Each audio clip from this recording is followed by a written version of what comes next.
بسم اللہ الرحمن الرحیم، journey to P H D, اس حوالے سے آج ہم چوتھا پروگرام آپ کے سامنے پیش کر رہے ہیں۔ میں ہوں قاسم بن حسن۔ جو تیسرا پروگرام اس پہ ختم ہوا تھا کہ ہم کراچی میں تھے اور کراچی کے جو وہاں نوجوانوں سے ہم ملے جو راولہ کوٹ کے نواحی گاؤں کے رہنے والے تھے، اور پھر ایک تقریباً جذباتی کیفیت میں وہ پروگرام ختم ہوا۔ تو آج جو ہم اس دوران ظاہر جب کچھ دن مزید رہے کراچی میں، پھر واپس راولہ کوٹ آ گئے، تو راولہ کوٹ آنے کے ہفتے کے بعد پھر ہمیں بذریعہ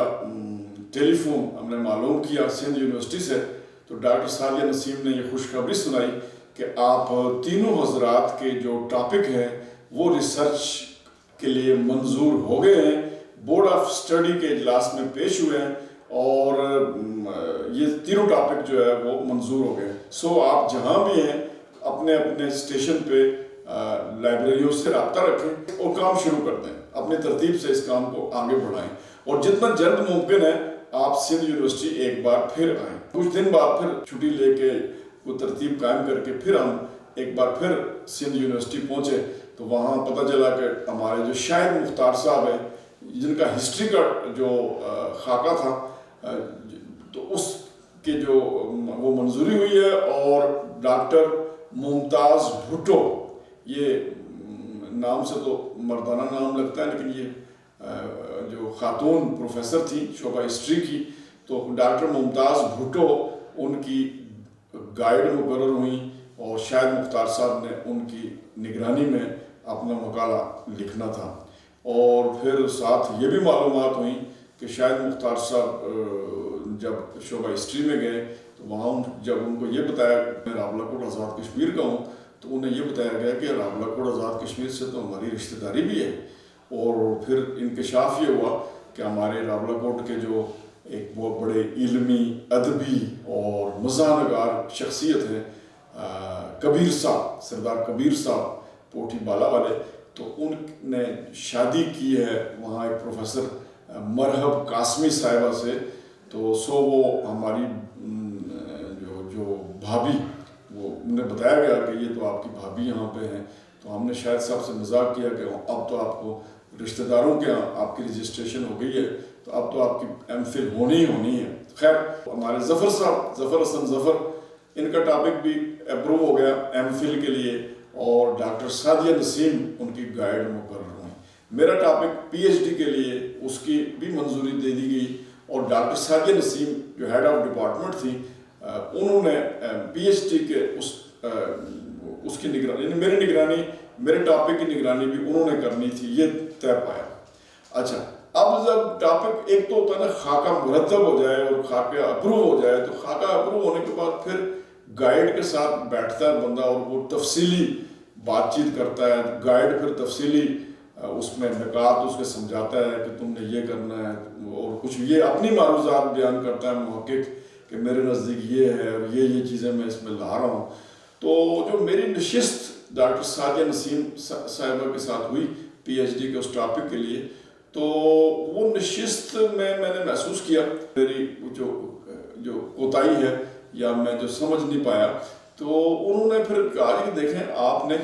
چند باتیں کی، انہوں نے کہا کہ آپ نے چونکہ ایم فل کیا ہوا ہے، آپ جانتے ہیں کہ ریسرچ کیسے ہوتی ہے، بس آپ ریسرچ کریں، اور چیپٹرز جو ہیں وہ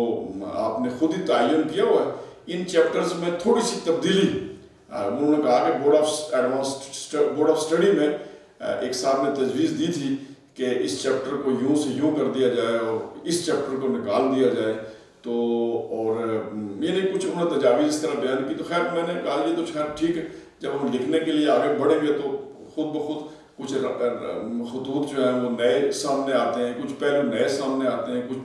پہلو فالتو لگتے ہیں، تو خود بخود ہٹتے بھی جاتے ہیں، خود شامل بھی ہوتے جاتے ہیں۔ لیکن جو یہ ملاقات میری ہوئی تو اس میں میرا ایک تاثر بنا، کام تو میں نے شروع کر دیا، اور میں تقریباً پہلا چیپٹر جو ہے جو ایک اپنی نوعیت کا ایک تعارفی چیپٹر تھا، وہ تو میں راولہ کوٹ جانے سے پہلے ہی میں نے اس پہ کافی نکات جمع کر لیے تھے، میں نے فائنل تو نہیں کیا تھا، لیکن برحال میں نے ان کے سامنے ڈسکس کیا کہ یہ پہلا چیپٹر ہے جس کے یہ نکات اور یہ حوالے میرے پاس ہیں، تو انہوں نے سننے کے بعد کہا کہ بالکل ٹھیک ہے، اب اس کو آپ مکمل کریں، فیئر کریں، یہ پہلا چیپٹر آپ کا مکمل ہو گیا۔ وہاں یہ سمجھ لیں کہ ہمارا کچھ چند دن ہم رہے، حیدرآباد میں رہے، اور سندھ یونیورسٹی جو جس طرح میں نے پہلے بتایا کہ یہ قریب ہی تھی، حیدرآباد سے قریب تھی، تو اس میں ہم آتے جاتے رہے۔ یونیورسٹی کی لائبریری میں بھی تھوڑا استفادہ کیا ہمیں، اور ہمیں اندازہ ہوا کہ سندھ لائبریری کوئی اتنی ریچ نہیں ہے، اور اتنا اور ہمیں کراچی جا کے تو لائبریریوں کو کھنگالنا پڑے گا، اور پھر اس حساب سے اپنے کام کو آگے تو لیکن کچھ سروسز کی مجبوری ہوتی ہے۔ ہمارے دوستوں نے کہا، ڈاکٹر ہمارے ظفر صاحب نے بھی کہا، شاہد مختار صاحب نے بھی کہا، ابھی ابتدائی مرحلہ ہم واپس چلتے ہیں، اور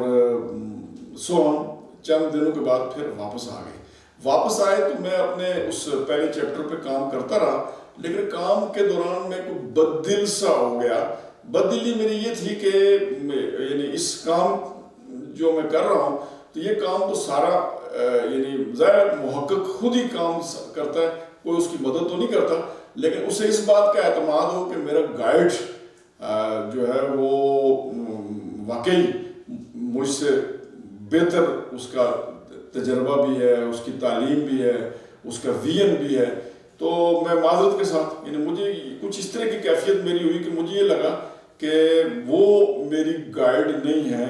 بلکہ جو کچھ کرنا ہے میں نے خود ہی کرنا ہے۔ اسی ایک تذبذب کی کیفیت میں، اسے آپ گستاخی پہ معمول کر لیں، اسے جو بھی کہہ رہے ہیں، ایک تذبذب کی کیفیت میں، تو میں وہ ایک آدھ مہینے کے وقفے کے بعد میں نے طے کیا کہ میں جامعہ کراچی جاؤں گا، اور جو شعبہ اردو ہے وہ اس کے اساتذہ سے ملوں گا، اور اس ساری کیفیت کو ان سے ڈسکس کروں گا، اور ساتھ ساتھ کراچی کی لائبریریوں کو بھی دیکھوں گا کہ جو اس ٹاپک کے حوالے سے جو ٹاپک اپروو ہو گیا ہے، تو اس کی معلومات میرے پاس آتی ہیں، تو وہ معلومات کو بھی میں جمع کرتا رہوں گا۔ میرا یہ سفر جو ہے ایک بار پھر یعنی ایک کیفیت اس نوعیت کی ہو گئی کہ میں تقریباً عدم اطمینان کا شکار ہو گیا کہ مجھے سندھ یونیورسٹی میں کام کرنا چاہیے یا نہیں کرنا چاہیے، اگرچہ ٹاپک اپروو ہو چکا تھا، اور ڈاکٹر سعدیہ نسیم نے ایک تصدیقی نوٹیفیکیشن بھی میرے لیے بھیجا، کہ جس میں لکھا ہوا تھا کہ سرٹیفائڈ دیٹ کہ مسٹر محمد قاسم بن حسن جو ہے وہ رجسٹرڈ اسکالر ہیں ہمارے یونیورسٹی کے، اور یہ اس موضوع پہ ریسرچ کر رہے ہیں، تو لہٰذا جس بھی لائبریری میں یہ جاتے ہیں یا جس بھی یونیورسٹی میں جاتے ہیں تو پلیز ان کو فیسیلیٹیٹ کریں لائبریریوں تک، کتابوں تک، اور جو ریسرچ کے جو ٹولز ہیں ان تک پہنچنے کی ان کو فیسیلیٹیشن دی جائے۔ اس طرح کی میں ان کا بہت شکر گزار ہوں کہ انہوں نے میرے لیے یہ ایک تصدیقی مراسلہ ایک چیز میرے لیے جاری کی۔ تو اب میں جب یعنی سفر جو کراچی کا اب کے بعد تھا، تو میں اکیلے ہی گیا،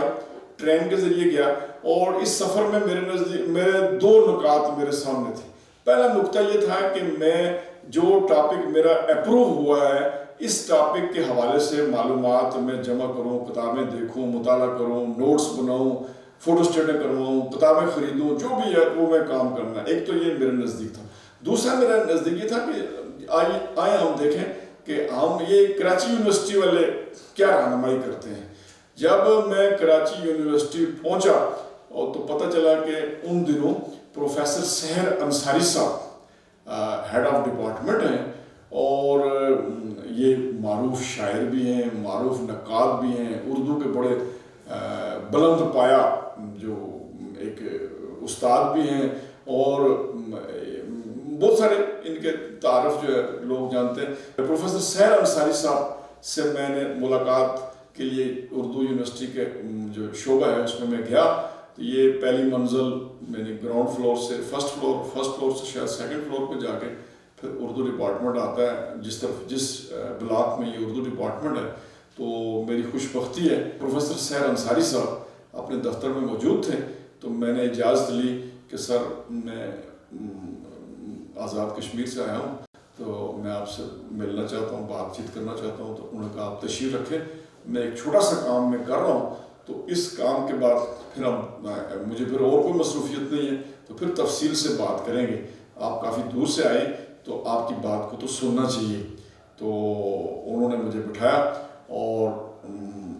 اگلا مرحلہ کیا ہے اور اس کے بعد کیا ہوا یہ انشاءاللہ میں اگلی نشست میں آپ کے سامنے بیان کروں گا۔ تو بہت شکریہ. پاکستان زندہ باد.